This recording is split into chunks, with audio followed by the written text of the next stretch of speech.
नमस्ते। तो 2026-27 का नया यूनियन बजट आ चुका है और इसका सीधा मतलब है कि हमारी जेब पर इसका असर दिखना तय है। तो आइए एकदम आसान भाषा में समझते हैं कि सरकार की इन घोषणाओं से हमारी रोजमर्रा की जिंदगी में क्या कुछ बदलने वाला है। अच्छा, जब भी बजट आता है ना, तो सबसे पहला सवाल दिमाग में यही आता है कि भाई इससे हमारी जेब पर क्या असर पड़ेगा। क्या महंगा होने वाला है और क्या सस्ता। तो चलिए इन्हीं सवालों के जवाब ढूंढते हैं।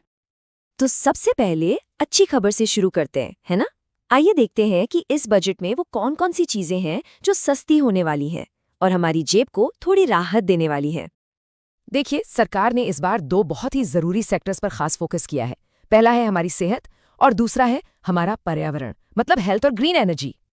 तो देखिए, ग्रीन एनर्जी को बढ़ावा देने के लिए सोलर एनर्जी से जुड़े सभी सामान और इलेक्ट्रिक गाड़ियों की बैटरी ये सब सस्ती हो रही हैं। और हेल्थ सेक्टर में भी एक बड़ी राहत है। 7 गंभीर बीमारियों, 17 तरह के कैंसर और यहाँ तक कि डायबिटीज जैसी आम बीमारी की दवाएं भी अब सस्ती मिलेंगी। अच्छा, हेल्थ और एनवायरनमेंट के अलावा हमारी रोजमर्रा की जिंदगी से जुड़ी चीजों पर भी ध्यान दिया गया है। तो देखते हैं कि हमारी डेली लाइफ में और क्या क्या सस्ता होने वाला है। तो अब कपड़े, जूते और लेदर का दूसरा सामान खरीदना सस्ता हो जाएगा। साथ ही किचन में इस्तेमाल होने वाला अवन और गाड़ियों के लिए सीएनजी, इनकी कीमतों में भी गिरावट आएगी। और हाँ, एक अच्छी खबर ये भी है कि विदेश यात्रा और हवाई जहाज के पार्ट्स भी सस्ते किए गए हैं। तो चलिए अब सिक्के का दूसरा पहलू भी देख लेते हैं, मतलब वो चीजें जो महंगी होने वाली हैं। अच्छी बात यह है कि ये लिस्ट बहुत लंबी नहीं है, पर हाँ, इसमें कुछ जरूरी चीजें शामिल हैं। तो देखिए, महंगी होने वाली चीजों की लिस्ट में सिर्फ 3 नाम हैं: शराब, स्क्रैप यानी कबाड़ और मिनरल्स।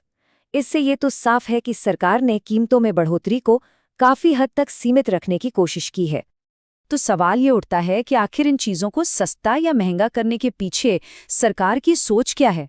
दरअसल इसके पीछे एक बहुत बड़ा लक्ष्य है, और वो है मेक इन इंडिया पहल को बढ़ावा देना। चलिए समझते हैं कि ये काम कैसे करता है। तो मेक इन इंडिया का सीधा सा मतलब है चीजें बाहर से इंपोर्ट करने के बजाय अपने ही देश में बनाना। इससे होता क्या है, एक तो देश में नौकरियां पैदा होती हैं, दूसरा हम दूसरे देशों पर कम निर्भर होते हैं और आत्मनिर्भर बनते हैं। इसका सबसे बढ़िया उदाहरण है इलेक्ट्रॉनिक सेक्टर। सरकार की प्लानिंग ये है कि मोबाइल फोन और टैबलेट्स भारत में ही बनाए जाएं। अब इससे रोजगार के मौके तो बढ़ेंगे ही, साथ ही आगे चलकर ये चीजें हम सबके लिए सस्ती भी हो सकती हैं। ये आत्मनिर्भरता की तरफ एक बहुत जरूरी कदम है। देखिए, अभी होता क्या है कि हम फोन और टैबलेट्स के लिए चीन जैसे देशों पर बहुत ज्यादा निर्भर हैं। अब लक्ष्य इसी निर्भरता को खत्म करना है। जाहिर है, जब हम अपनी जरूरत की चीजें खुद बनाएंगे तो हमारी सप्लाई चेन भी सुरक्षित होगी और देश आर्थिक रूप से और ज्यादा मजबूत बनेगा। तो फिर इस पूरे विश्लेषण का निचोड़ क्या है? इस बजट के जरिए सरकार कुछ बहुत बड़े और साफ संकेत दे रही है। आइए इन खास बातों को एक एक करके समझते हैं। तो कुल मिलाकर देखें तो इस बजट के 4 मुख्य स्तंभ हैं।